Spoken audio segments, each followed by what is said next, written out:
欢迎收看《世界战情室》，陪您掌握天下事。我是文祥，首先带你来掌握这是台北市内湖母女被诈骗1200万之后走上了绝路，这关键的50个小时曝光了。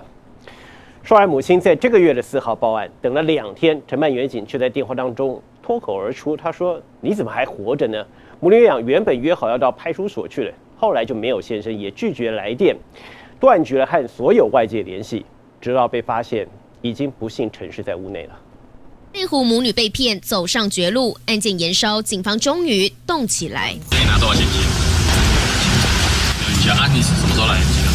黄姓车手8月份曾向内湖命案的妈妈收款40万，一句没有印象的背后，却是害得别人家破人亡。母女绝望50个小时，直到死后才等到迟来的正义。双尸案爆发之前，妈妈从7号就开始断绝与外界的联系。原因是因为前一天上午10点多，他终于等到员警的电话，电话中却是压垮他们的最后一根稻草。还原时间轴，妈妈4号报警求助，制作笔录4小时期间，曾经问承办人刘姓员警钱拿不拿得回来，员警回答几率不高，按照程序侦办。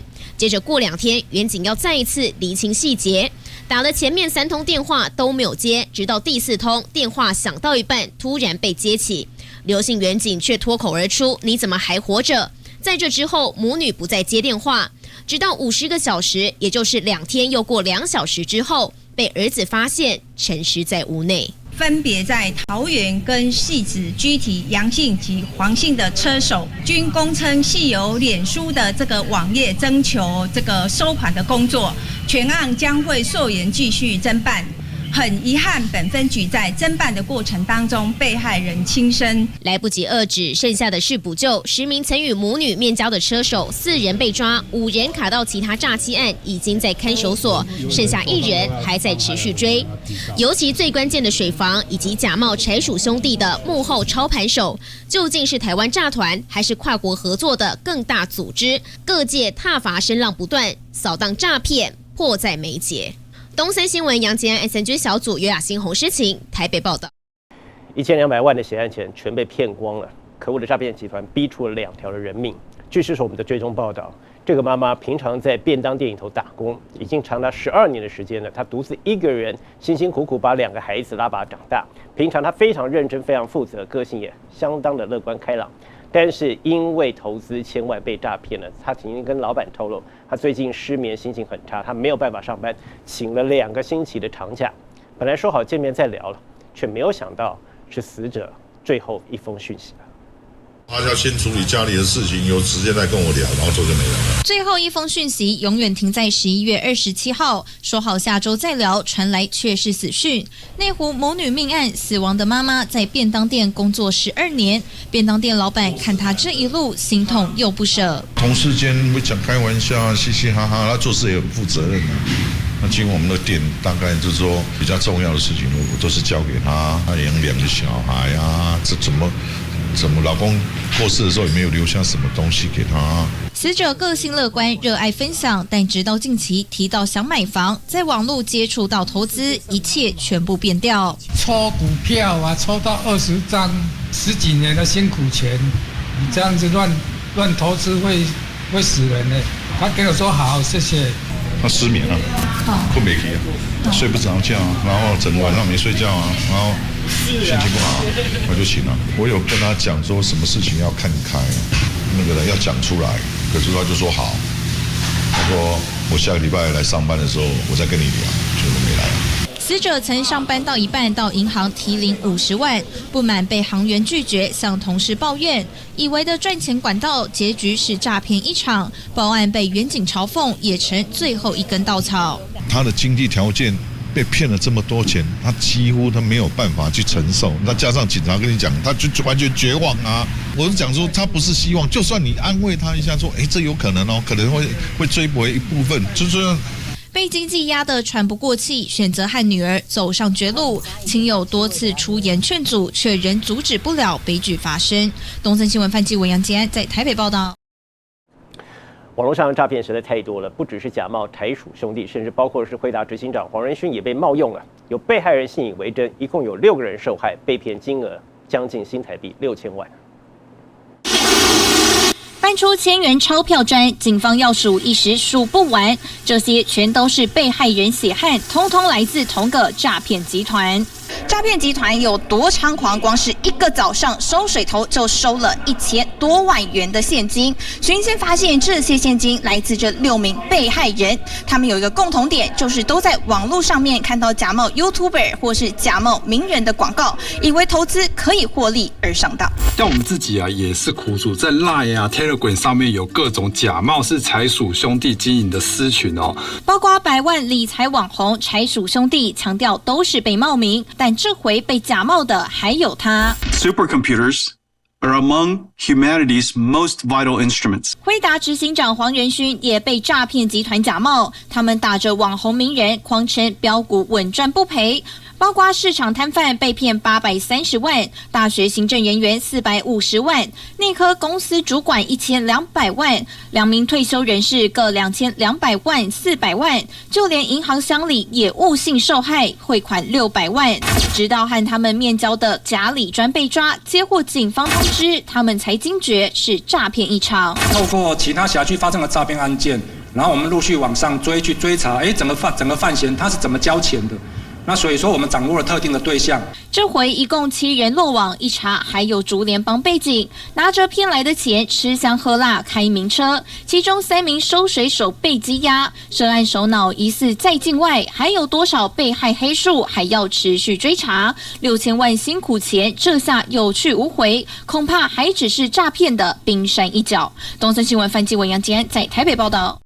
诈骗集团的车手，也就是负责领钱的诈团的共犯。那么，为什么会有这么多人愿意当车手铤而走险呢？请看我们的独家报道。做车手，来上车。堂堂成龙快婿沦为车手头，令人不敢置信。凸显的现象是诈骗猖獗，车手泛滥。不要动，不要动，不要动。人数2年内惊人翻倍，不禁想问：车手难道已经是台湾的新兴行业吗？他入行的门槛非常的低，你想想看，你只要去帮忙领钱，然后交到他指定的地方。任务轻松，奖金丰厚，多么讽刺！诈骗集团的广告大辣辣刊登在征才讯息，365行，现在新增一项诈骗车手。实际的金额的3%会是车手拿到的价格。周遭生活朋友打工，他们1个月可能就是1万5、2万。对，但是我那个平均算下来，1个月可能5万、6万、7万。他是阿富，从基层车手做到干部，担任管理职。案发当年，他才17岁，被诈骗集团吸收，逐渐成为要角。他经常身怀巨款，不可一世，永远不缺钱。最多身上可能就背个100多万嘛，对啊，然后你就会可能在公厕数钱换装，然后你就知道说，原来100多万在身上是这种感觉。白花花钞票在眼前迷了心智，改过向善后，阿富道出多年来深藏内心的愧疚。良心会被利益吞噬掉了，对，因为刚开始大概前1个月我都有过挣扎的时候，就是可能开始意识到说，自己手里拿的钱可能是人家将来要活20年、30年的钱呐。阿富透露，车手的收入是论件计酬，获利3%，跑越多赚越多，提领100万就能拿3万，跑10趟月赚30万，大有人在。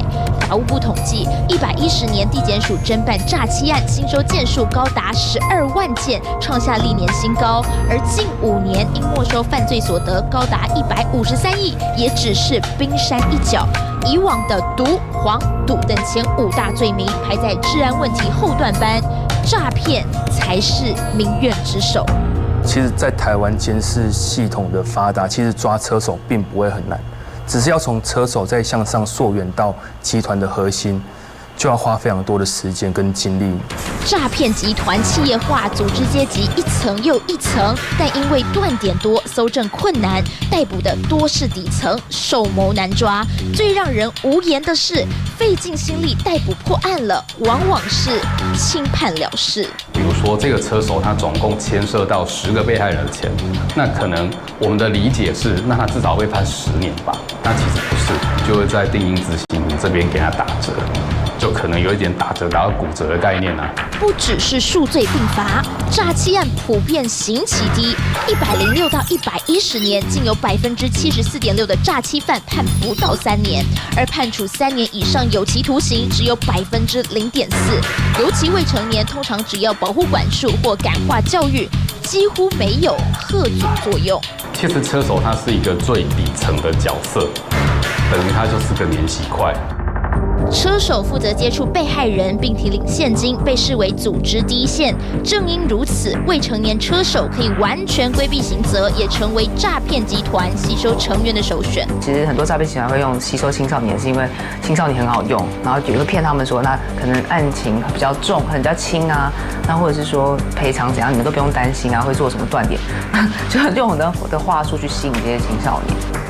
轻判纵放，恶性循环。放眼东亚各国，新加坡、越南、泰国，诈骗案判刑至少都是5年起跳，甚至还有刑度累加机制。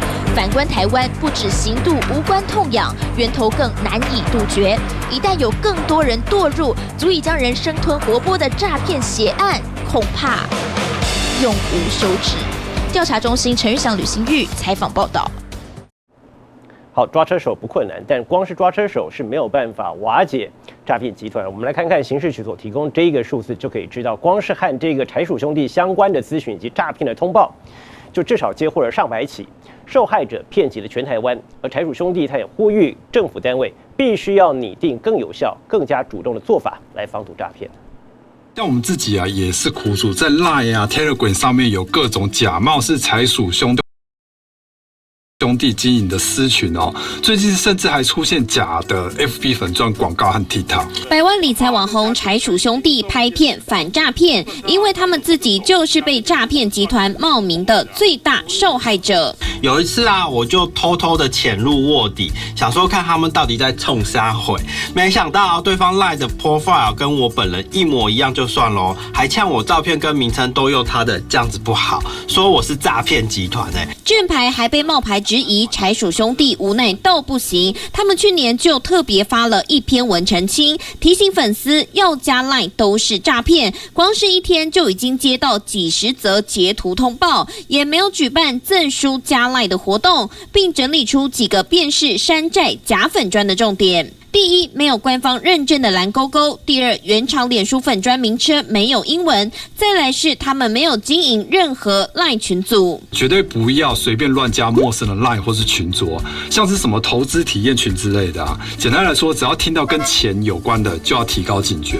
根据新北刑大统计，今年目前为止就接获23件假冒柴鼠兄弟诈骗案，另外共查获301件诈欺案，逮捕2857人，查扣不法所得15亿元。而这回案发后，柴鼠兄弟最新声明，表示感到相当遗憾和难过，不会放弃持续宣导防诈，希望政府和相关执法单位可以重视这些诈骗案件，研拟出更具体有效的做法。东森新闻吕嘉宪、蔡宇山在台北新北采访报道。台湾被称为是诈骗之岛，这是一个非常不名誉的封号，甚至连白领阶级，像是律师、工程师、银行行员，也都加入了诈骗集团的行列。为了打击诈骗呢，行政院现在有最新的做法，是将诈骗比照毒品，还有黑帮组织条例，要拟定专法。继续来看我们的调查报道。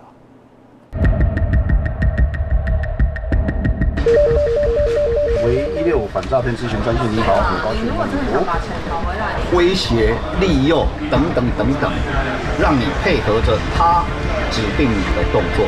这里是165打诈中心，每天电话超过1500通，远景接到手软。2023年，台湾诈骗金额高达88亿，幕后集团不止黑帮，越来越多工程师、银行行员，甚至律师也加入。最常说的是说，实际上做诈欺、做诈骗的这件事情，跟被害人接触的不是我，那你怎么能够说是我犯罪呢？手伸出来，手伸出来！高等教育培养的白领阶级，为什么经不起诱惑，放弃道德良知，自甘堕落？讲白了，就是为了钱。如果我在公司，今天我一个月薪水才5万，可是我可能一个月我要写7到8个 APP， 可是我今天帮这个诈骗集团写兼差的时候，我帮他写一个 APP， 或者帮他架设一个网站，我可能拿到10万、20万。吴正达是一名工程师，他曾被骗大约230万，花了2年多才还清一半，心酸血泪，痛彻心扉。他分析白领犯罪其实是一种侥幸心态，能轻松赚钱，被抓也能主张是接案，是无辜第三者，只要拼个不起诉就能船过水无痕。有的人头账户可能前面已经被告了，他说反正我前面我已经有案底啦，我没差这一次啊。你看这整个社会变得多么夸张，就是很多的年轻人这些人都20几岁耶。2023年，有2家银行行员提高人头户约定转账金额，帮诈骗集团洗钱，每汇出一笔就有1%的回馈金。另外，工程师帮诈骗集团架网站，一次能拿7万；租借网域，每个月租金收10万。网站被封重新架设，每次1万，一年暴利就破100万。当白领阶级都利欲熏心加入诈欺，换来的是更险恶、更难破解的金融骗局。因为他在所有的社群平台，或者是所有的email 能够留下任何痕迹记录的部分，他都留的是假的资料，连刷卡的都是用人头，他又很怀疑说我们到底怎么找到他的。诈骗已成台湾日常，就连律师也不讲伦理道德，趁阅卷时泄密，回报诈骗上游，或者直接听从指挥，成为犯罪的一份子。开门做生意总是需要有案源，在有案源的情况之下，如果又是门可罗雀，那当然他就会想说，有些东西他必须要开始去接触。那诈骗集团他们有时候也会基于这种心态，就认为说我给你利益，我给你案源。我给你利益，你来配合我做某些事情。他们就跟我们的学生讲啊，研究生讲啊，对不对？你看我在外面有双 B 啊，你看你现在要这个存钱买 iPhone 啊，我不用我3、4只在外面啊。眼看诈骗猖獗，行政院严拟诈骗专法，要求脸书、Google、Line 等数位平台都要列管，违法可罚2500万，甚至断网。金管会、NCC、数发部的权责也通通纳入。千呼万唤下，会期终于通过3读。台湾诈骗无论是法规或是侦办手法，都远远落后世界各国，得急起直追，洗刷诈骗恶名。第二军记者黄淑伟、傅嘉欣报道。好，在网络社群上面，我们看到，不论是假冒名人投资型，或者是一页式的网站的购物诈骗，可以说已经是泛滥成灾，不能光靠是检警在抓人。有学者也批评，政府成立数位发展部，1年有200多亿的预算，但是在打诈上面几乎看不到任何的成效。不会叫你汇钱，不会叫你加赖，不会骗你带进带出哦。风险尽可能小的情况下，赚到尽可能多的钱。财经名人、理财专家成为诈骗集团摇钱树。因为我的赖造成的诈骗金额也大概1900万，甚至明星、艺人、企业家都被锁定。台积电创办人张忠谋、王雪红。作家陈文茜、吴淡如，即便是本人出面一再发文澄清，但网络世界真假难辨。这个也是假的，你看我都搞不太清楚，很像啊，就是完全把我们的网站的那个图啊，什么都一样。她是中医师吴明珠，打开 Facebook 页面搜寻自己的名字，竟然出现好几10个伪造的粉丝专页。不但使用她的受访照片，还会定期更换最新大头贴，有时候连她自己都难以分辨。不管是 FB 或者是 Line， 他直接就进去他们的群组，他就会说这个是吴明珠中医诊所里面的 team。诈骗集团利用他的名声贩售美白、瘦身产品，甚至塑身裤、生发水，不仅被害人财产损失，这些名人长久建立的信誉也一点一滴受到损伤。然后打电话来，我们就跟他说这是假的。后来他到我们诊所来，所以这现在已经是非常的泛滥成灾了。从108年我报案到现在。诈骗集团猖獗已久，政府成立数发部，甚至打诈小组，只是不但没有看见成效，反而越来越泛滥。根据刑事局统计数据显示，最常见的投资诈骗，从106年至今5年内发生率直冲10倍。2023年，光是有成案的财损就高达50亿之多。往往重点是说，跑了所有的这个法律的这个程序，跑到最后呢，结果是找不到诈骗集团。不止投资诈骗，还有更多不为人知的事。一页式网页购物型诈骗，因为金额相较低，多数消费者只能自认倒霉。